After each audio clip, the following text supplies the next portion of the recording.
తాకట్లో ఉన్న మీ బంగారాన్ని విడిపించి ఆ రోజు ఆన్లైన్ రేటుకి కొంటాం. Sharma gold company.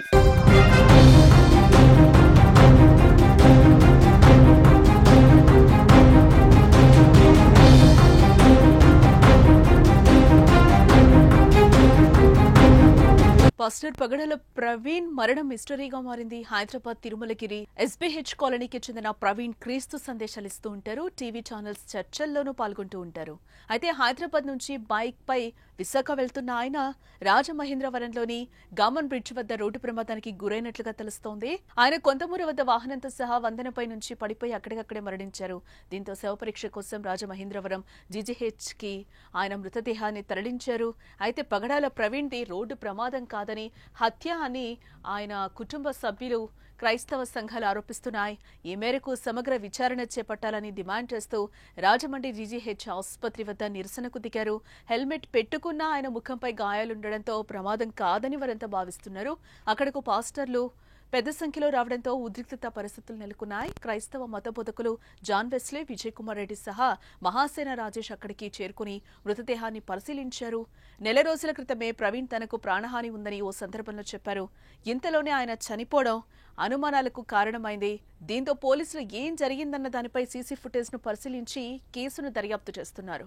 ప్రముఖ క్రైస్తవ వక్త, డిబేటర్, మంచి ప్రసంగికులు, రక్షణ టీవీ వేదికగా అనేకమైనటువంటి చర్చా వేదికలు నిర్వహించినటువంటి ప్రముఖ క్రైస్తవ ప్రసంగికులు, సేవకులు ప్రవీణ్ పగడాల గారు అనుమానాస్పదంగా మృతి చెందడం జరిగింది.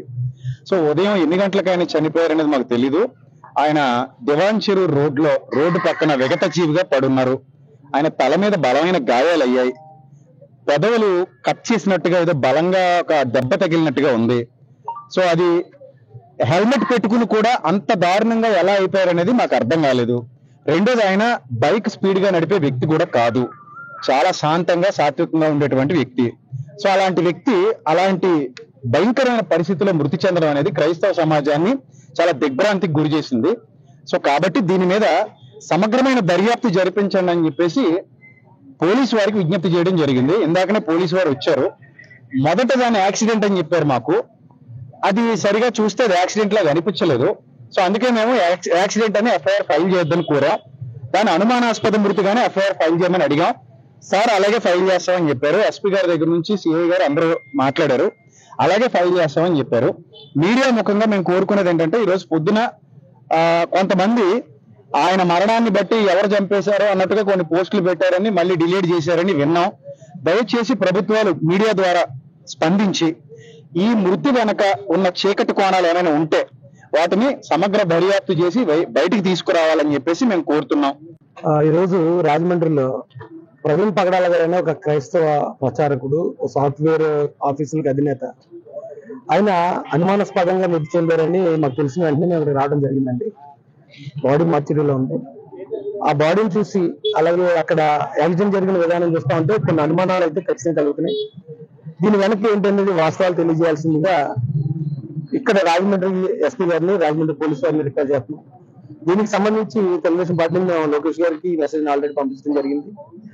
రాజ్యసభ సభ్యులు సానా సతీష్ గారికి, అలాగే ఇక్కడ వాసు గారిని కూడా ఇప్పుడు ఆయన కలవడానికి వెళ్తున్నామండి. లోకల్ ఎమ్మెల్యే గారికి, రూరల్ ఎమ్మెల్యే గారికి కూడా చెప్తాం. ఎస్పీ గారిని కూడా కలుస్తాం. దీని వెనుకున్నది ఇమ్మీడియట్ గా వాస్తవాలు ఏంటో బయట తీసుకురావాల్సిందిగా, యాజ్ ఎర్లీ యాజ్ పాసిబుల్ బయట తీసుకురావాల్సిందిగా కోరుతున్నాం. ఎందుకంటే ఇది ఆలస్యం కొద్ది లేనిపోయిన అనుమానాలకు తావస్తుంది. ఇది చాలా సెన్సిటివ్ ఇష్యూ, మతాల విషయం అనేది. కాబట్టి దీని గురించి పోలీసు వారు ఇమ్మీడియట్ గా దీని మీద ఎంక్వైరీ మొదలుపెట్టి ఆ సీసీ ఫుటేజ్ పరిశీలిస్తారా, ఏవైతే మీ ఎంక్వైరీ విధానాలు ఉంటాయో అన్ని చేసి దీనికి కారణం ఏంటనేది మీరు బయట తీసుకురావాల్సిందిగా మిమ్మల్ని రిక్వెస్ట్ చేస్తున్నాం. అలాగే ఇప్పుడు ఆ యాక్సిడెంట్ స్పాట్ దగ్గరికి వెళ్తున్నామండి మేము. తర్వాత ఎస్పీ గారిని కూడా కలుసుకుంటాం. వారిని కూడా ఈ విషయం మీద కొంచెం త్వరగా చర్యలు చేపట్టుకొని రిక్వెస్ట్ చేయడం జరుగుతుంది.